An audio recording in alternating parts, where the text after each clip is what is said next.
पहले टेस्ट मुकाबले के दूसरे दिन न्यूजीलैंड के गेंदबाजों ने टीम इंडिया के बल्लेबाजों के उड़ाए पर कच्चे, तो फिर भारतीय गेंदबाजों ने भी किया पलटवार। नमस्कार दोस्तों, स्वागत है आपका एक बार फिर हमारे चैनल धाकड़ क्रिकेट में। दोस्तों, भारत और न्यूजीलैंड के बीच आज पहले टेस्ट मुकाबले के दूसरे दिन न्यूजीलैंड के गेंदबाजों का खतरनाक परफॉर्मेंस देखने को मिला, जहां पर उनके गेंदों के सामने भारतीय टीम के बल्लेबाज एक के बाद एक ताश के पत्तों की तरह ढेर हो गए। तो दोस्तों, हम आपको आज के दूसरे दिन के खेल का पूरा हाईलाइट तो इस वीडियो में बताएंगे, लेकिन दोस्तों उससे पहले आप टीम इंडिया के खराब परफॉर्मेंस के बावजूद टीम इंडिया को सपोर्ट कर रहे हैं तो इस वीडियो को एक लाइक करना बिल्कुल भी ना भूलें। और साथ ही दोस्तों, क्या रहा टीम इंडिया के खराब परफॉर्मेंस का कारण, आप हमें कमेंट करके जरूर बताएं। तो चलिए दोस्तों, जानते हैं इस बेहद ही शानदार मुकाबले का पूरा हाईलाइट शुरुआत से ही। के लिए सिक्का उछाला टीम इंडिया के कप्तान रोहित शर्मा ने और गिरा भी उन्हीं के पक्ष में। रोहित ने टॉस जीतकर पहले बल्लेबाजी का फैसला किया, तो न्यूजीलैंड की टीम भी अपनी दमदार प्लेइंग 11 के साथ मैदान पर उतरी। तो भारतीय टीम में भी दो बदलाव हुए, जहां कुलदीप और सरफराज को मौका मिला। टीम इंडिया की तरफ से रोहित शर्मा पारी की शुरुआत करने उतरे यशस्वी जायसवाल के साथ। उम्मीद थी कि हर बार की तरह ये दोनों बल्लेबाज इस बार भी टीम इंडिया को शानदार शुरुआत दिलाएंगे, लेकिन दोस्तों थोड़ी देर तो दोनों बल्लेबाजों ने संघर्ष किया, लेकिन इसके बाद 7वें ओवर में भारतीय टीम को पहला झटका दिया, जब यहाँ पर टीम साउथी का सामना कर रहे थे रोहित शर्मा, जिनको पहले ही इंटरनेशनल क्रिकेट में 12 बार आउट कर चुके थे टीम साउथी, और आज 13वीं बार उनको आउट करके पेविलियन भेज दिया। टीम साउथी ने शानदार तरीके से रोहित को बोल्ड करके पेविलियन भेजा, जिन्होंने 16 गेंदों का सामना किया और सिर्फ 2 ही रन बनाकर आउट होकर पेविलियन लौटे। इसके बाद विराट कोहली क्रीज पर उतरे तो उनको भी ओरुक ने पेविलियन भेज दिया। विलियम ओरुक की शानदार गेंद पर विराट कुछ खास नहीं कर पाए और गेंद उनके बल्ले कर लगकर सीधे पहुंच गई ग्लेन फिलिप के हाथों में, और विराट कोहली 9 गेंदों का सामना करने के बावजूद अपना खाता नहीं खोले और पेविलियन लौट गए। इसके बाद सरफराज खान क्रीज पर उतरे तो उनको भी 10वें ओवर की चौथी गेंद पर मैट हेनरी का सामना करना था, लेकिन मैट हेनरी की गेंद पर वो बड़ा शॉट खेलना चाहते थे, लेकिन उतनी ही बेहतरीन फील्डिंग यहां पर देखने को मिली डेवन कॉनवे की तरफ से, जहां पर उन्होंने डाइव लगाते हुए एक हाथ से इस कैच को पकड़कर पेविलियन भेज दिया सरफराज खान को। सरफराज खान भी अपना खाता नहीं खोल पाए और 3 गेंदों का सामना करने के बाद 0 पर ही चलते बने। वहीं पर इसके बाद दोस्तों एक बार फिर से बारिश ने मुकाबले में खलल डाली तो मुकाबला रोकना पड़ा। तब तक टीम इंडिया ने 12 रन पर 3 विकेट गंवा दिए थे, लेकिन जब एक बार फिर मुकाबला शुरू हुआ तो इस मुकाबले का पहला चौका देखने को मिला 13वें ओवर की 5वीं गेंद पर, जब ओरुक की गेंद का सामना कर रहे थे ऋषभ पंत, तो उन्होंने शानदार तरीके से गेंद को कवर की तरफ चौके के लिए बाउंड्री लाइन के पार भेज कर कवर पॉइंट के बीच में से टीम इंडिया के लिए पहला चौका 13वें ओवर की 5वीं गेंद पर लगाया।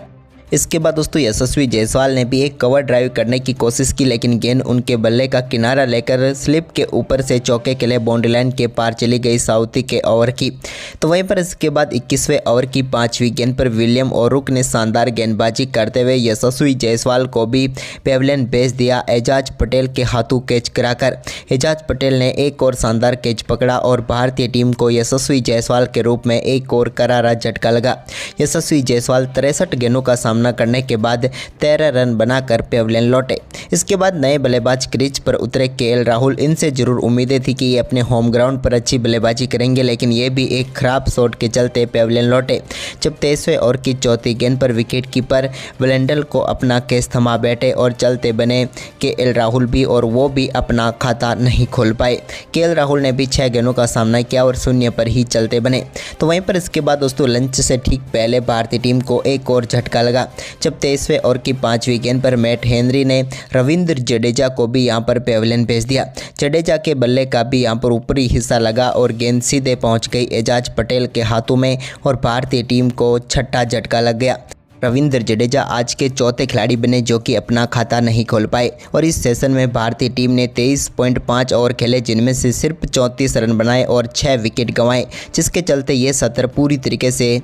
न्यूजीलैंड की टीम के नाम रहा और भारतीय टीम मुश्किल स्थिति में आ गई। वहीं पर आज के दिन का दूसरा सत्र हुआ तो यहाँ पर रविचंद्रन अश्विन और ऋषभ पंत एक बार फिर से क्रीज पर उतरे, लेकिन दूसरे सत्र की पहली गेंद पर मैट हेनरी ने रविचंद्रन अश्विन को यहाँ पर स्लिप में ग्लेन फिलिप्स के हाथों कैच कराकर पेविलियन भेजा और भारतीय टीम को 7वां झटका दे दिया। रविचंद्रन अश्विन तो गोल्डन डक पर ही चलते बने, क्योंकि सिर्फ एक ही गेंद का सामना किया और उसी पर वो आउट होकर पेविलियन लौट गए। इसके बाद ऋषभ पंत ने 25वें ओवर की चौथी गेंद पर रॉक की गेंद पर एक और शानदार चौका यहाँ पर लगाने में वो काम कामयाब हुए एक्स्ट्रा कवर की तरफ, जहां पर गेंद को बेहतरीन तरीके से मिनी हेलीकॉप्टर शॉट के जरिए बाउंड्री लाइन के पार भेजा। लेकिन इसके बाद 26वें ओवर की तीसरी गेंद पर मैट हेनरी ने एक और कमाल की गेंद डाली और इस पर ऋषभ पंत के बल्ले का बाहरी किनारा लेकर गेंद सीधे स्लिप में खड़े लेथम के हाथों में गई और भारतीय टीम को इस मुकाबले का एक और करारा झटका लगा, जहां पर ऋषभ पंत 49 गेंदों का सामना करने के बाद 20 रन बनाकर पेविलियन लौटे। इसके बाद तो 27वें ओवर की दूसरी गेंद पर विलियम रॉक ने एक और सफलता दिला दी,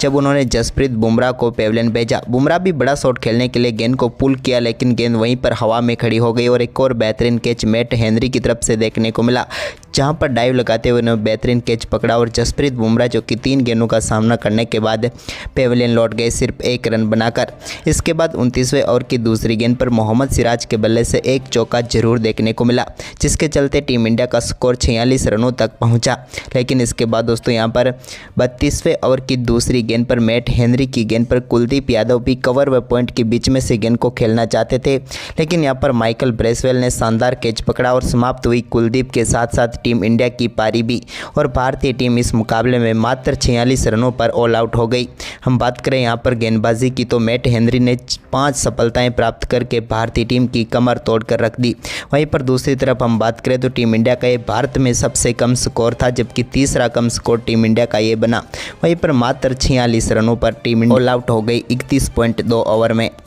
वहीं पर इसके बाद दोस्तों न्यूजीलैंड की टीम जब बल्लेबाजी करने उतरी तो टॉम लेथम और डेविन कॉनवे पारी की शुरुआत करने उतरे। तो पहला ओवर डालने आई जसप्रीत बुमराह की पहली गेंद पर शानदार चौका यहां पर देखने को मिला टॉम लेथम के बल्ले से, और गेंद को उन्होंने बेहतरीन तरीके से चौके के लिए बाउंड्री लाइन के पार भेजकर शानदार आगाज किया। इसके बाद दूसरे ओवर की 5वीं गेंद पर भी एक और शानदार चौका बैकवर्ड स्क्वायर लेग की तरफ लगाने में कामयाब हुए डेविन कॉनवे, और इन्होंने भी अपनी बारी का शानदार आगाज़ कर दिया। इसके बाद तो दोस्तों डेविन कॉनवे के बल्ले से एक के बाद एक कई बेहतरीन शॉट देखने को मिले, जब उन्होंने तीसरे ओवर में भी एक कवर ड्राइव के जरिए मोहम्मद सिराज की गेंद को बाउंड्री लाइन के पार भेज दिया। तो वहीं पर इसके बाद जसप्रीत बुमराह के ओवर में भी उन्होंने अपना शानदार परफॉर्मेंस जारी रखा, और 7वें ओवर की चौथी गेंद पर भी एक और शानदार चौका उन्होंने जसप्रीत बुमराह की गेंद पर जड़ दिया। लेकिन इस मुकाबले का पहला छक्का 10वें ओवर की 5वीं गेंद पर देखने को मिला, जब रविचंद्रन अश्विन की गेंद को शानदार तरीके से लॉन्ग ऑन के ऊपर से स्टैंड में डिपॉजिट करते हुए पहला छक्का डेविन कॉनवे ने जड़ दिया। इसके बाद डेविन कॉनवे ने एक और शानदार चौका यहाँ पर रविचंद्रन अश्विन की गेंद पर भी जड़ा, जब गेंद को बेहतरीन तरीके से बैकफुट से उन्होंने चौके के लिए बाउंड्री लाइन के पार भेजा। वहीं पर इसके बाद डेविन कॉनवे ने शानदार बल्लेबाजी करते हुए 17वें ओवर की आखिरी गेंद पर रविचंद्रन अश्विन की एक और गेंद को 6 रनों के लिए बाउंड्री लाइन के पार भेजकर शानदार बल्लेबाजी करते हुए अपना बेहतरीन अर्धशतक पूरा कर डाला, और टीम के लिए यहां पर महत्वपूर्ण पारी खेल डाली डेविन कॉनवे ने। लेकिन इसके बाद 18वें ओवर की पहली गेंद पर कुलदीप की एक शानदार गेंद पर जोरदार अपील हुई, लेकिन अंपायर ने तो नॉट आउट करार दिया। लेकिन यहां पर रोहित शर्मा ने यहां पर रिव्यू लिया और ये रिव्यू कामयाब हुआ और भारतीय टीम को पहली सफलता मिली, और यहां पर टॉम लेथम LBW आउट होकर कुलदीप यादव का शिकार बने। लेथम ने 49 गेंदों का सामना किया और 15 रन बनाकर आउट हुए। इसके बाद दोस्तों डेविन कॉनवे ने विलियम के साथ मिलकर टीम के स्कोर को आगे बढ़ाया। इस दौरान एक चौका विलियम के बल्ले से भी देखने को मिला, तो एक चौका 20वें ओवर की तीसरी गेंद पर डेविन कॉनवे ने लगाया, और इसी के साथ चाय काल का समय हो गया, जहां पर न्यूजीलैंड ने 82 रन बना लिए 20 ओवर में 1 विकेट के नुकसान पर। इस सेशन की बात करें तो दोस्तों इस सेशन में कुल 27.3 ओवर का खेल हुआ, जिसमें 94 रन बने और 5 विकेट गिरे, जिसमें न्यूजीलैंड की टीम का सिर्फ एक ही विकेट गिरा और 82 रन न्यूजीलैंड ने बनाए, जिसके चलते आज के दिन का दूसरा सेशन भी न्यूजीलैंड की टीम के नाम रहा। वहीं पर दोस्तों आज के दिन के तीसरे व आखिरी सत्र की तरफ जब बढ़े तो यहाँ पर विलियम के बल्ले से कुछ बेहतरीन शॉट देखने को मिले, जब उन्होंने यहाँ पर शुरुआत में ही जसप्रीत बुमराह की गेंद को कवर ड्राइव के जरिए बाउंड्री लाइन के पार भेजा, तो इसके बाद बड़ा शॉट कुलदीप यादव की गेंद पर भी खेला और लॉन्ग ऑन के ऊपर से 1 बाउंस गेंद को बाउंड्री लाइन के पार भेजा। तो वहीं पर दूसरे छोर से शानदार परफॉर्मेंस जारी रहा कॉनवे का भी, और उन्होंने 36वें ओवर की पहली गेंद पर एक और बड़ा शॉट लगाया और गेंद को लॉन्ग ऑन के ऊपर से स्टैंड में डिपॉजिट कर दिया। यह भी उनके बल्ले से निकला हुआ एक कमाल का छक्का था। लेकिन इसके बाद दोस्तों यहाँ पर रविंद्र जडेजा ने शानदार गेंदबाजी करते हुए 37वें ओवर की तीसरी गेंद पर विलियम के बल्ले से टॉप एज लगवाया और गेंद को सीधे पहुँचाया कुलदीप यादव के हाथों में, और भारतीय टीम को एक और सफलता मिली। विलियम 73 गेंदों पर 33 रन बनाकर पेविलियन लौटे। इसके बाद दोस्तों 40वें ओवर की पहली गेंद पर शानदार गेंदबाजी करते हुए रविचंद्रन अश्विन ने डेवन कॉनवे को भी बोल्ड करके पेविलियन भेज दिया। डेवन कॉनवे काफ़ी शानदार बल्लेबाजी कर रहे थे, लेकिन एक रिवर्स स्वीप शॉट के जरिए वो पेविलियन लौट गए क्योंकि गेंद उनके बल्ले पर न आई और सीधे स्टंप पर जाकर लगी। उन्होंने शानदार 91 रनों की पारी खेली 105 गेंदों का सामना करते हुए। वहीं पर इसके बाद दोस्तों न्यूजीलैंड की टीम के लिए सचिन रविंद्र और डेरियल मिचेल ने शानदार बल्लेबाजी करते हुए आज के दिन के खेल की समाप्ति तक न्यूजीलैंड की टीम को 180 रनों तक पहुंचा दिया 3 विकेट के नुकसान पर। न्यूजीलैंड की टीम के पास अभी भी 134 रनों की बढ़त है, जबकि दोस्तों अभी भी 7 विकेट इस टीम के हाथ में है। तो दोस्तों क्या लगता है आपको तीसरे दिन के खेल में टीम इंडिया इस मुकाबले में वापसी कर पाएगी? आप हमें अपनी राय कमेंट बॉक्स में ज़रूर दें और साथ ही दोस्तों इस वीडियो को अपने दोस्तों के साथ ज़्यादा से ज़्यादा शेयर जरूर करें। धन्यवाद।